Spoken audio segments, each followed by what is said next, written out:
क्षेत्रफल से एक और प्रश्न को समझते हैं जो कि 2020 में आया था। इस प्रश्न को पढ़ लेते हैं। एक चतुर्भुज ABCD के क्षेत्रफल के बराबर एक त्रिभुज बनाइए जिसका आधार कोण 45 अंश निर्दिष्ट हो तथा त्रिभुज का आधार चतुर्भुज की एक भुजा BC पर स्थित हो। तो आइए इसको समझ लेते हैं। इसमें चतुर्भुज ABC दिया हुआ है और इसका कोई भी माप नहीं दिया हुआ है। इसमें चतुर्भुज ABC दिया हुआ है और एक त्रिभुज की रचना करनी है जिसका कोण 45 डिग्री हो। अब इसका कोई भी माप प्रश्न पत्र में नहीं दिया हुआ है, तो इसलिए हम कोई भी एक चतुर्भुज बना लेंगे।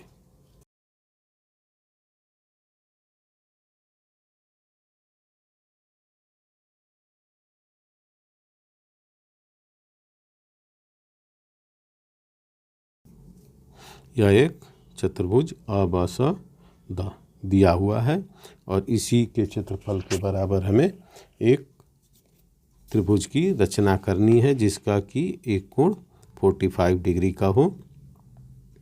तो इस प्रश्न को भी मैं कई बार बता चुका हूँ और इसको आप निर्णय 17 में भी देख सकते हैं। इस तरह का ही प्रश्न है। इसमें सबसे पहले इसके एक कर्ण को मिला दिया जाता है। आप सभी प्रश्नों को देखे होंगे तो चतुर्भुज बनाने के बाद इस विकर्ण को मिला दिया है हमने। अब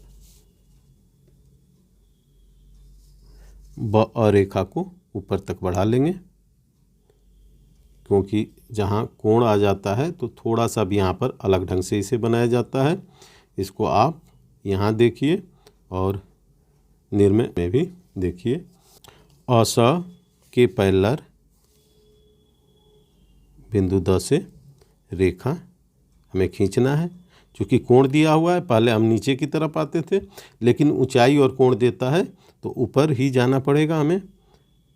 अब D से पैरेलल रेखा इस प्रकार खींचेंगे। इसका नाम लिख देंगे K। इसका आधार BC है। इसी के पैरेलल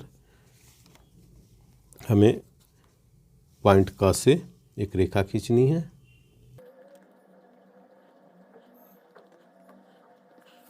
अब एक त्रिभुज बनाना है जिसका कि आधार चतुर्भुज के आधार BC पर ही स्थित हो यानी इसके बराबर हो और इसका कोण 45 अंश दिया हुआ है। तो 45 अंश हम प्रकार से भी बना सकते हैं।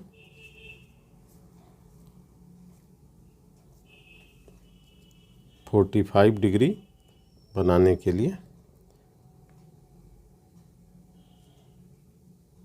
छाप लगा देंगे और ये 60 अंश और ये 120 अंश। यहाँ से हमें 90 डिग्री का कोण बनाना होगा।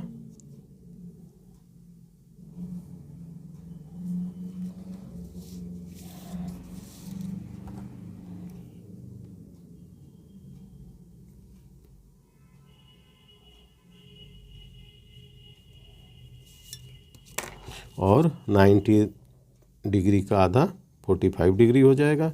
तो यहाँ पर हम प्रकार को रखेंगे और एक आर्क लगा लेंगे और इसके बाद इसके जो बेस है बस इस पर प्रकार को रखेंगे और आर्क लगा लेंगे। तो ये 45 डिग्री का एंगल बनेगा। अब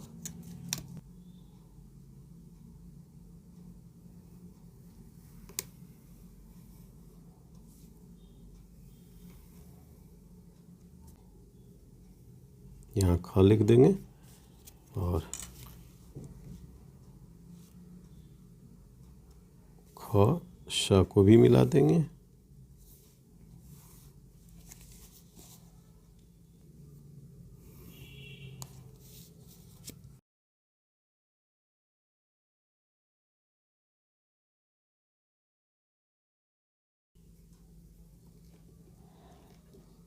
आप देख सकते हैं कि ब स ख अवष्ट त्रिभुज है जो कि क्षेत्रफल में अ ब स द चतुर्भुज के बराबर है। इस प्रकार थोड़ा थोड़ा अंतर करके प्रश्न आते हैं। यदि हम प्रश्न को समझ जाते हैं तो अंतर चाहे जिस प्रकार का हो उसको हम कर सकते हैं।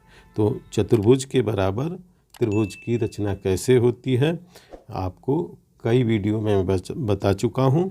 एक एक बार अभ्यास अवश्य कर लीजिए जिससे कि ये एकदम कंठस्थ हो जाएगा और आप बिल्कुल निर्भय होकर के पेपर में इसको हल कर पाएंगे और अच्छे मार्क्स से आप पास हो पाएंगे।